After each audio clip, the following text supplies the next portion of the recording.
वक्रतुंड महाकाय सूर्यकोटि समप्रभा निर्विघ्नं कुरु मे देव सर्वकार्येषु सर्वदा। ओम नमो भगवते वासुदेवाय नमः। ओम नमो भगवते वासुदेवाय नमः। साईं जीवनमाला प्रस्तुत करते हैं श्रीमद् भागवत सुख सागर प्रथम स्कंद का दूसरा अध्याय हम आप लोगों को सुनाने जा रहे हैं। और यह अध्याय हम साईं की द्वारका माई में साक्षात साईनाथ महाराज को सुना रहे हैं, ताकि संसार में फैली इस महामारी को साईनाथ महाराज दूर करे और सबके जीवन में खुशियां ही खुशियां लाए। इस महाग्रंथ की पावन कथा को प्रारंभ करने से पहले जयकारा मेरे शिरडी के साईनाथ का बोलिए सांचे दरबार की जय। आप सभी अगर इस महाकथा का आनंद ले रहे हैं, श्रवण कर रहे हैं, तो कृपया इसे बीच में ना छोड़ें, पूरा सुने और आखिरी में अपना नाम कमेंट कर सकते हैं, ताकि हम बाबा की द्वारका माई में आप लोगों के लिए प्रार्थना लगा सके। और यह पावन कथा श्रीमद् भागवत की यह पावन कथा साईं को सुनाने का आदेश हमें श्री साईं बाबा के परम प्रेमानंद शिष्य श्री कैलाश गुप्ता जी के आदेशानुसार हम बाबा की द्वारका माई में यह कथा को सुना रहे हैं, साक्षात साईं को सुना रहे हैं। तो समय को व्यर्थ गंवाए बिना आप सभी जल्दी से सब्सक्राइब कर लीजिए, बेल आइकन को ऑन कर दीजिए, ताकि सर्वप्रथम आप भी इस कथा का आनंद उठा पाएं, आप लोगों में प्रसारित करें, ताकि सभी इस कथा का आनंद लें और अपने जीवन में आ रहे कष्टों को दूर करें। तो चलिए प्रारंभ करते हैं दूसरा अध्याय का। श्री सुखदेव जी का विरक्त होकर वन में जाकर तपस्या करना। व्यास जी कहते हैं, सौनकादि ऋषियों की यह अभिलाषा जानकर श्री सूत जी बहुत प्रसन्न हुए। तत्पश्चात उन्होंने प्रथम तो श्री सुखदेव जी के चरण कमलों का स्मरण किया, जिनके द्वारा उन्होंने श्रीमद् भागवत को सुना था। इसके बाद वे सौनकादिक 88,000 ऋषियों से कहने लगे कि हे ऋषियों, अब मैं आपको श्रीमद् भागवत की वह कथा सुनाता हूँ जिसमें आनंद कंद श्री कृष्णचंद्र जी की पवित्र लीलाओं का वर्णन किया है। आप लोग उस अमृत रूपी कथा को एकाग्रचित होकर श्रवण करें। श्री सूत जी बोले कि हे ऋषियों, महामना श्री सुखदेव जी बाल्या अवस्था में यज्ञोपवीत संस्कार से पहले ही इस संसार को स्वप्नवत मिथ्या जानकर घर को त्याग कर वन में तप करने के लिए चल दिए। जिस समय श्री सुखदेव जी के पिता श्री वेद व्यास जी ने अपने पुत्र का यह हाल देखा, तो उन्हें घर लौटने के लिए उनके पीछे दौड़ पड़े और श्री सुखदेव जी को पुकार कर कहने लगे कि हे पुत्र, तुम हम लोगों को इस प्रकार छोड़कर कहाँ चले जा रहे हो? कुछ क्षण यहाँ ठहर कर हमारी बात तो सुन लो।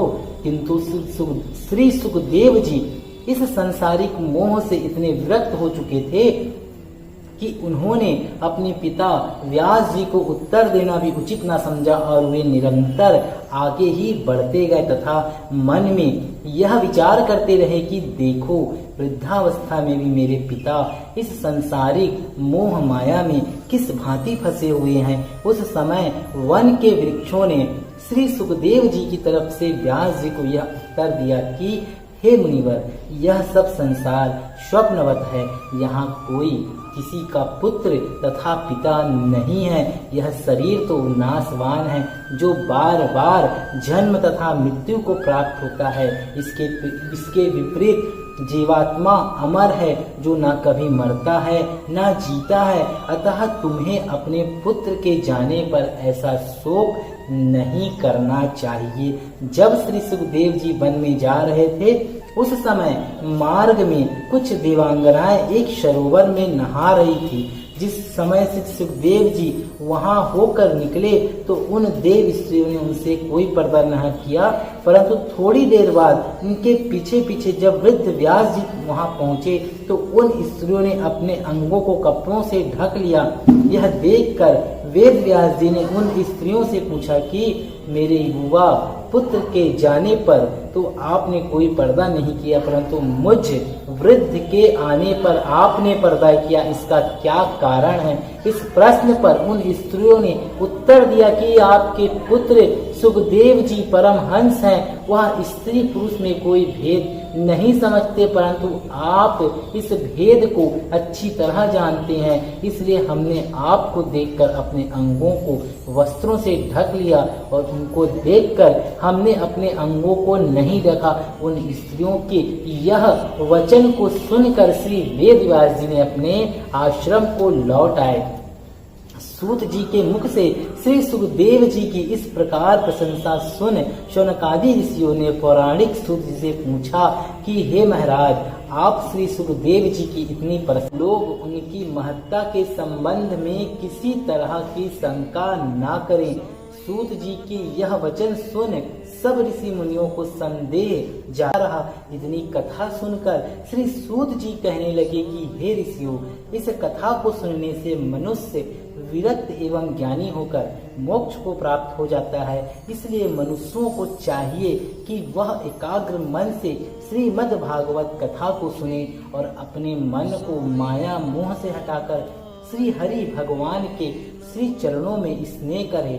जो मनुष्य उन परब्रह्मा परमात्मा के चरणों में अपना चित्त लगाकर उनके पवित्र चरित्रों का श्रवण करता है, उसके हृदय में काम, क्रोध, मोह, लाभ, मोह एवं अहंकार की मैल है जो नष्ट हो जाते हैं और उसके हृदय में श्री हरि के चरणों का निवास हो जाने से उसका हृदय पवित्र एवं उज्जवल हो जाता है। अतः अपनी मुक्ति चाहने वाले प्राणी को श्री हरि कथामृत का पान अवश्य ही करना चाहिए। श्री हरि की कृपा से ही मनुष्य का मन सत्संग में लगता है एवं हरि भजन एवं उनकी कथा सुने बिना हृदय पवित्र नहीं होता। जैसे मनुष्य का स्वभाव राजसी, तामसी एवं सात्विकी 3 प्रकार का होता है, वैसा ही राजसी, तामसी एवं सात्विक यह तीनों प्रकार की देव पूजा भी होती है। शास्त्रों में तामसी को काष्ठ की, राजसी को धुआं की तथा सात्विकी को अग्नि की उपमा दी गई है। जो सिद्ध अग्नि से प्राप्त होता है वह काष्ठ अथवा धुएं से प्राप्त नहीं हो सकती। इसलिए सात्विकी भक्ति एवं पूजा करने वाले ही मोक्ष को प्राप्त होते हैं। संसार में जितने धर्म, यज्ञ, तप, व्रत आदि हैं, वह सब जगत पिता परमात्मा के रूप से इस प्रकार लय हो जाते हैं जैसे बरसाती नदी नालों का जल बहकर समुद्र में समा जाता है। श्रीमद् भागवत के बृहद सचित सुख सागर के प्रथम स्कंद का आज दूसरा अध्याय संपूर्ण हुआ। कल हम आपको तीसरा अध्याय बताएंगे। तो आपने देखा कि यहाँ पर मानव के जीवन के बारे में बताया है कि सूत जी ने कैसे ऋषियों से कथा को सुनने से मनुष्य विरक्त एवं ज्ञानी होकर मोक्ष की प्राप्ति होती, यह बताया गया है। तो अगर आपने इस कथा का आनंद लिया है तो दिल से कमेंट में राधे राधे लिखना और 5 मिनट इस कथा को सुनने के बाद हम जैसे बैठे हैं वैसे ही बैठ के आप ओम नमो भगवते वासुदेवाय नमः, ओम नमो भगवते वासुदेवाय नमः, ओम नमो भगवते वासुदेवाय नमः, ओम नमो भगवते वासुदेवाय नमः, ओम नमो भगवते वासुदेवाय नमः, ओम नमो भगवते वासुदेवाय नमः, ओम नमो भगवते वासुदेवाय नमः, ओम नमो भगवते वासुदेवाय नमः, ओम नमो भगवते वासुदेवाय नमः। इस मंत्र का जाप करना और अपने नाम से बाबा के समक्ष हाथ जोड़ के बोलना कि हमसे जो गलतियां हुई हैं इस कथा को सुनने में हमें क्षमा करें और हमसे भी जो गलतियां हो बाबा उसे भी क्षमा करें। नादान बालक हूँ बाबा, आपके समक्ष इस कथा को सुना रहा हूँ ताकि आप भक्तों पे कल्याण करें। जो भक्त साईं जीवन वाले में जुड़े हुए हैं उन सब पे अपनी अपार कृपा करें बाबा, उनके कष्टों को दूर करें। अगर आप नए हैं चैनल पे जल्दी से सब्सक्राइब कर लीजिए और बेल आइकन ऑन करके इस मंदिर में प्रवेश कीजिए। साथ ही अगर आप इस द्वारका माई की सेवा करना चाहते हैं तो ज्वाइन बटन को क्लिक करके आप इस मंदिर में प्रवेश कर सकते हैं। साईं बाबा आपका भला करे और राधे राधे भी आपका भला करे। बन जाएंगे बिगड़े काम, दिल से बोलो जय जय श्री राम।